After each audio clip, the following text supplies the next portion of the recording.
kasih. Perkenalkan, nama lengkap saya Lorenzana Sarina Jajok, mahasiswa Ekonomi Pembangunan semester 4. Di sini saya akan menjelaskan akibat COVID-19 terhadap pasar falas dan nilai tukar rupiah yang semakin menurun. Kita ketahui bahwa sejak wabah COVID-19 ini melanda Indonesia, nilai tukar rupiah mengalami penurunan cukup dalam.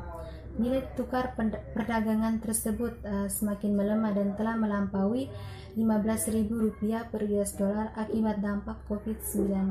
Kita ke informasi berikutnya. Merebaknya virus corona ke Indonesia berdampak pada perekonomian nasional. Salah satu yang terdampak adalah nilai tukar rupiah yang pada pukul 11.20 tadi sempat mencapai hampir Rp15.000 per dolar Amerika Serikat. Persebaran virus corona berdampak signifikan pada perekonomian Indonesia. Tercatat pada Jumat siang, nilai tukar rupiah terhadap dolar Amerika Serikat terpuruk hingga mencapai Rp15.000. Nilai tukar rupiah ini bersifat fluktuatif, sempat di angka 14.800 di pukul 09.00. Nilainya terus turun hingga hampir 15.000 di pukul 11.20.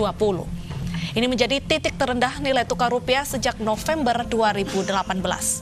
Bila tak segera ditindaklanjuti, kondisi ini akan berdampak negatif bagi perekonomian nasional.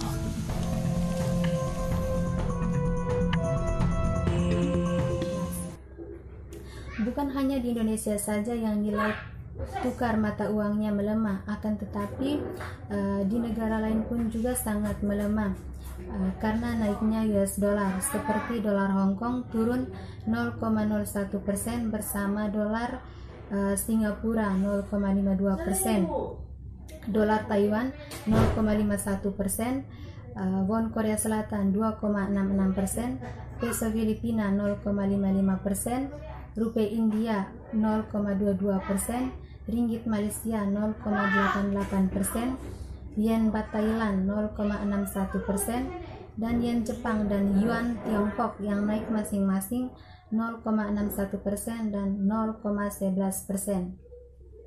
Sebelum naiknya dolar karena dampak COVID-19 ini, nilai tukar rupiah per dolar Amerika Serikat itu Rp14.000 per dolar, dan sekarang melonjak naik menjadi Rp16.000 per US dollar.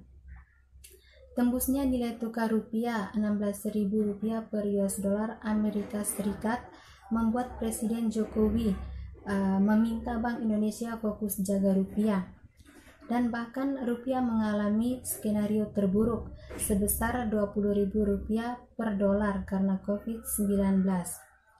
Komite Stabilitas Sistem Keuangan atau KSSK mengungkapkan skenario terburuk nilai tukar rupiah bisa menyentuh kisaran Rp17.500 sampai dengan Rp20.000 per dolar Amerika Serikat pada tahun ini. Akan tetapi KSSK berupaya semaksimal mungkin untuk mencegah rupiah yang jatuh ke dalam level tersebut. Rupiah berada di kisaran Rp16.400 per dolar Amerika Serikat di perdagangan spot. Bank Indonesia juga menambah likuiditas ke bank sebanyak Rp74 triliun dalam denominasi rupiah dan 3,2 miliar US dollar dalam denominasi valuta asing. Upaya ini dilakukan guna untuk menstabilkan nilai tukar rupiah yang kemungkinan masih bergerak fluktuatif karena besarnya aliran modal asing yang keluar dari Indonesia.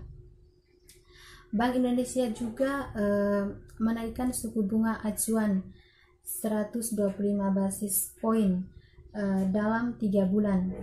Suku bunga acuan Bank Indonesia kini berada di posisi 5,5%.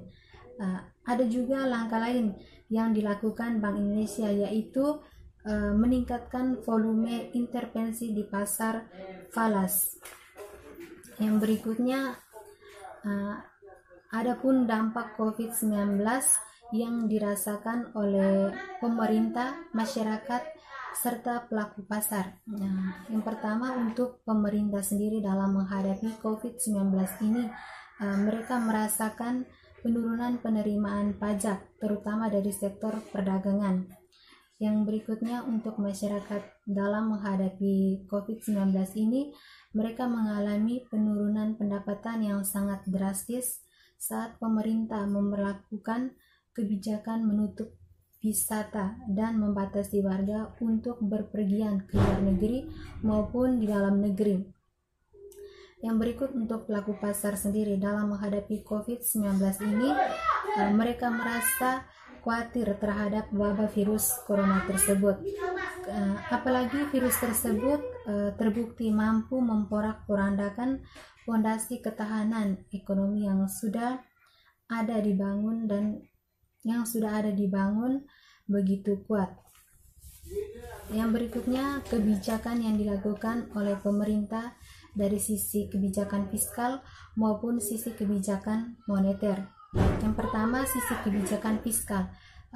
Itu pemerintah mendorong perekonomian dan membantu mengurangi permasalahan yang dihadapi oleh masyarakat akibat COVID-19. Yang kedua, pemerintah memberikan insentif pengurangan angsuran PPh pasal 25 sebesar 30% dari angsuran yang seharusnya terutang. Yang berikut, kebijakan dari sisi kebijakan moneter, yaitu pertama, menurunkan giro wajib minimum rupiah sebesar 50 basis poin yang ditujukan kepada perbankan yang melakukan kegiatan ekspor dan impor, yang tentu saja dalam pelaksanaan berkoordinasi dengan pemerintah. Yang keduanya, menegaskan investor global dapat menggunakan bank kustodian baik global maupun domestik dalam memperlakukan investasi di Indonesia. Saran saya untuk pemerintah secara spesifik itu, pemerintah harus mengendalikan kebijakan fiskal dan kebijakan moneter agar nilai tukar rupiah tidak semakin melemah dan indeks saham gabungan tidak anjlok. Saran saya untuk masyarakat, khususnya pelaku pasar uang, di sini saran saya untuk bank. Bank harus mendorong para pengusaha untuk melakukan lindungan nilai lewat transaksi domestik non-deliverable forward, sehingga aktivitas bisnis bisa terjaga dan terhindar dari resiko nilai tukar rupiah yang terdepresiasi atas dolar Amerika Serikat. Sekian dari penjelasan saya mengenai akibat COVID-19 terhadap pasar falas dan nilai tukar rupiah yang semakin menurun. Sekian dan terima kasih. Selamat siang.